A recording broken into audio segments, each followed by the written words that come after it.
And if your name is not on the voter list, then you're not allowed to vote. 5 months before the 2000 election, Jeb Bush, governor of Florida, and Katherine Harris, his Secretary of State, ordered the removal of 57,000 voters from the voter rolls. Supposedly, these were felons, criminals not allowed to vote. In fact, 97% were innocent.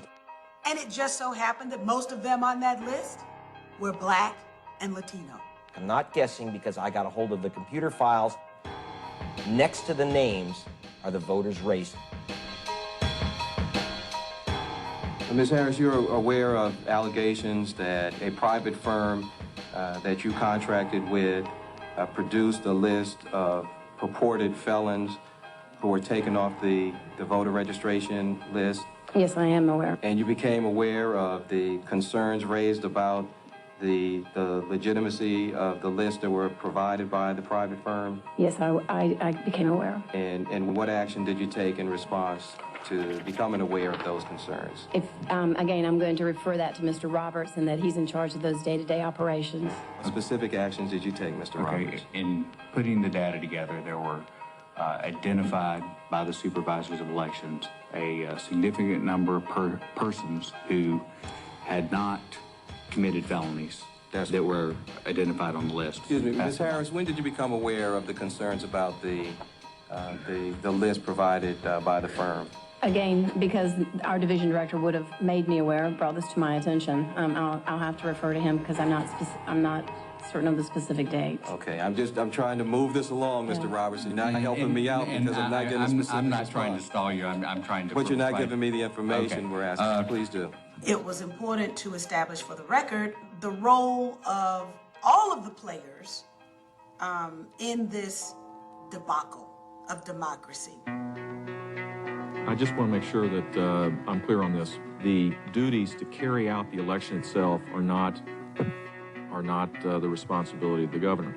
So we understand for the record that as it relates to the November 7th election, you had no authority, no responsibilities, and took no actions with regard to the election. In the preparation for the election? Yes.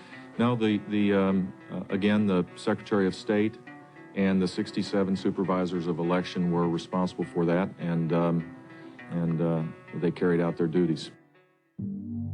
Supervisors are in a precarious position here. We have a law that says that a felon cannot be on your rolls. And if I remove that person, you know, from information that I've received, and I've done it improperly, then I'm violating a person's right to vote. The law said that they had to verify this, but they were not taking it seriously. And you know, that could destroy a person's life. I received a letter saying that I was a convicted felon at my office. Yes, ma'am. And I am not a convicted felon. Thank you very much. I actually don't feel that the stories of disenfranchisement were that well covered by the media. There was a great deal of attention to punch card ballots and hanging chads. There was a great deal of attention to the political machinations. There was even a great deal of coverage for the soap opera litigation. But the stories of individuals who were aggrieved by what went on, that sort of went to the back burner and then ultimately just fell out of the story altogether. Because there was no debate on the floor of the U.S. Congress, one congresswoman, Cynthia Mckinney, decided to hold her own investigative hearings in Atlanta, Georgia, the home of ChoicePoint, the company that created this list, and she dragged in the executives of the company to answer questions. DBT was instructed to use very broad rules. These rules were supplied by the state when comparing names on the list. What ChoicePoint admitted to us at the town hall meeting was that they weren't looking for exact matches. Florida officials only wanted an 80% match on the last name. Now, the result of that was to capture the names of people with similar names. If John Smythe was the convicted felon and John Smith was on the voter roll, well, John Smith became a convicted felon. DBT told state officials that the rules for creating this list would mean a significant number of people who are not convicted felons would be included on the list. And the state of Florida said, well, give it to us anyway, because we want that comprehensive, inaccurate list. Choice Point was paid $4 million. Were you supposed to verify the list? No, ma'am, we were not. So who exactly told you to provide a list that wasn't verified? The state of Florida through their Division of Elections. Okay.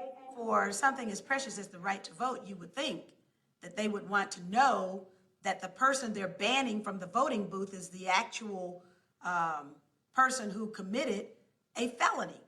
After wrongly identifying 8,000 Florida voters with Texas misdemeanor records as felons, it supplied a revised list. Texas did not inform VBT that misdemeanors were on the list. They said it was a list of felons. You got from the state of Texas a list of those who could not vote in Florida. Is that correct? That is correct. And who in Florida told you to provide those names? It would have been the Division of Elections. I just want to make it clear to the folks who are in here, if you think you thought what you thought you heard, and you don't believe that that's exactly what you heard, well, let me make it plain to you that that's exactly what you heard. What you heard is that highfalutin folks in Florida and Texas got together and decided that they were going to devise a way to make a list that would deny black people in Florida the right to vote and therefore produce the result of a stolen election, and which is what we saw now. I know I'm supposed to be nonpartisan when I'm in an official capacity, but it appears to me that that's exactly what happened.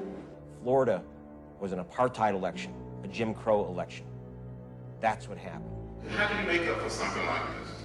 Do you, or Choice Point, feel any sense of responsibility for what happened in Florida? When you have a situation like Florida, it tends to discourage people from participating. People start saying, it doesn't matter. Why should I vote? My vote is not going to count.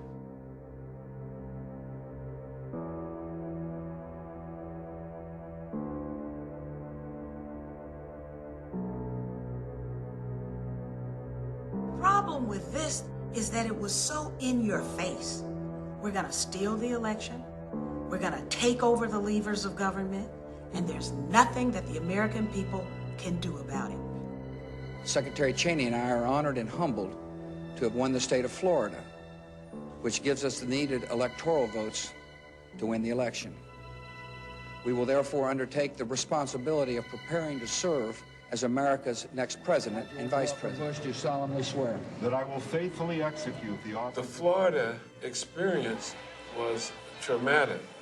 When you think about it, the right to vote is key to the whole constitutional democracy that sets us apart from any other country on the planet.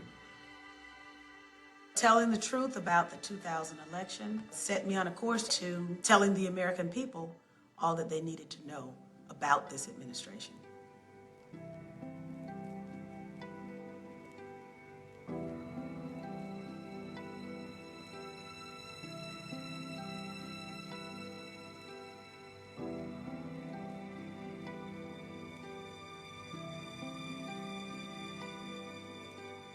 September 11th started out like any other work day for the average American person. People got up, shop owners opened their businesses. We all were getting dressed for work. Some of us were at work. Stores were open. And all of a sudden, I mean, the unthinkable happened. Eventually, we all came together and we were given talking points. The talking points said that we were hit because we were free, that we were hated because we're free. And it seemed that everywhere I went, for answers, I got that mantra.